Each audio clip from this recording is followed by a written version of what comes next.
Hello aspirants, this is Sarita and welcome to my YouTube channel. आज मैं ये video कुछ टिप्स एंड ट्रिक्स बताने के लिए की हूँ कि हम केमिस्ट्री कैसे पढ़ सकते हैं हमारे नीट एग्ज़ाम के लिए। अगर हम नीट एग्ज़ाम में देखें तो 25% केमिस्ट्री का ही आता है और लगभग बच्चों को केमिस्ट्री फिज़िक्स से ज़्यादा इजी लगती है। तो आज मैं आपको अपने स्टडी मेथड्स बताऊँगी कि मैं कैसे पढ़ा करती थी केमिस्ट्री को। So let's begin. केमिस्ट्री में भी 3 पोर्शन आते हैं, ऑर्गेनिक, इनऑर्गेनिक एंड फिजिकल। तो सबसे पहले मैं ऑर्गेनिक केमिस्ट्री के बारे में आपको बताऊंगी। ऑर्गेनिक केमिस्ट्री में जितने भी इम्पॉर्टेंट टेबल्स हैं आप सब लोग उसकी अच्छे से रीडिंग लगाइए। और ऑर्गेनिक केमिस्ट्री में क्या होता है, आपका कंसेप्ट इसमें अच्छे से क्लियर होना चाहिए। और इसमें तो कई छिपी बात उसके एनसीईआरटी लाइंस में भी लिख दी जाती है। ऑर्गेनिक केमिस्ट्री में हम देखें तो इसमें कई नेमिंग रिएक्शन है। अगर किसी को ऑर्गेनिक केमिस्ट्री का रिएक्शन याद रखना है तो मैं उसका एक ही तरीका बस जानती हूँ कि जितनी बार हम लिख कर प्रैक्टिस करें उतने अच्छे से हमें वो रिएक्शन याद हो जाएंगे। या तो दूसरा तरीका ये भी है कि हम ऑर्गेनिक रिएक्शन को इंटरलिंक करके पढ़ें। जैसे कि अल्कोहल से हम कार्बोक्सिलिक एसिड बनाए, फिर कार्बोक्सिलिक एसिड से हम लोग ने एल्डिहाइड बनाए, फिर वापस एल्डिहाइड से अल्कोहल बनाए। तो ऐसे इंटरलिंक करके हम अगर रिएक्शंस लिखेंगे तो हमें अच्छे से आ जाएगा लिखने और याद भी हो जाएगा। जब कभी हमें कोई कंसेप्ट इसमें समझ में नहीं आता तो हमें काम कर लेना चाहिए कि उसके साइड में हमें हिंदी में लिख लेना चाहिए। मैं भी ऐसा ही करती थी, हिंदी में लिख के उस पोर्शन को अच्छे से समझ लेती थी। और अगर ऑर्गेनिक केमिस्ट्री की मैं बारे में बात करूं तो हमें जितना हो सके उतना एग्जाम्पल्स, इंटेक्स के क्वेश्चन और जो हमारे एक्सरसाइज के क्वेश्चंस है वो हमें अच्छे से सॉल्व करना चाहिए, क्योंकि कई बार क्वेश्चन उसमें से ही डायरेक्टली आ जाता है।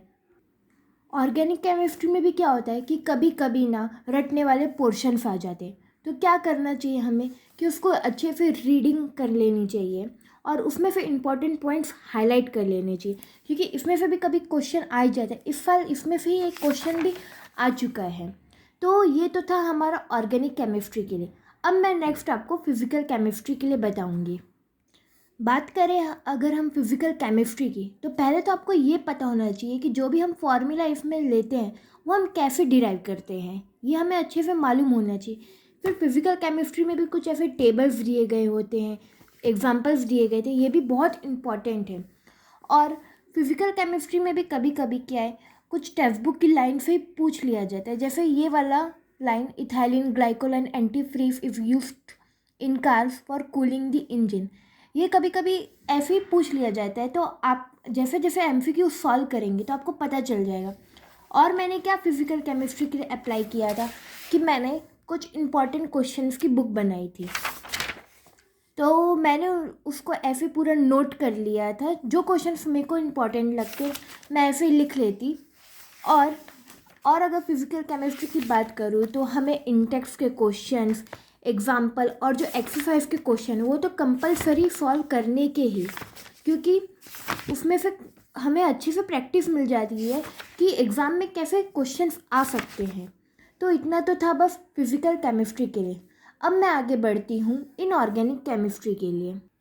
इनऑर्गेनिक केमिस्ट्री में तो मैक्सिमम रटने वाला ही होता है, लेकिन अगर हम इनऑर्गेनिक में समझने की थोड़ी कोशिश करें तो इतनी मुश्किल भी नहीं है इनऑर्गेनिक केमिस्ट्री।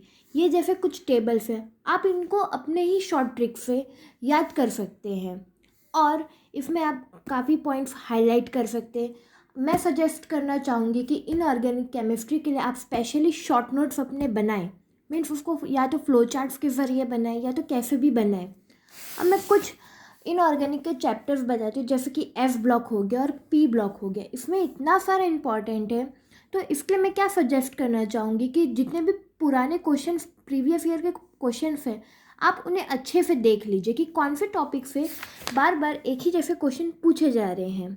क्योंकि इनऑर्गेनिक केमिस्ट्री की अगर हम एनसीईआरटी में देखें तो उसमें हमें सब कुछ ही इम्पॉर्टेंट लगेगा।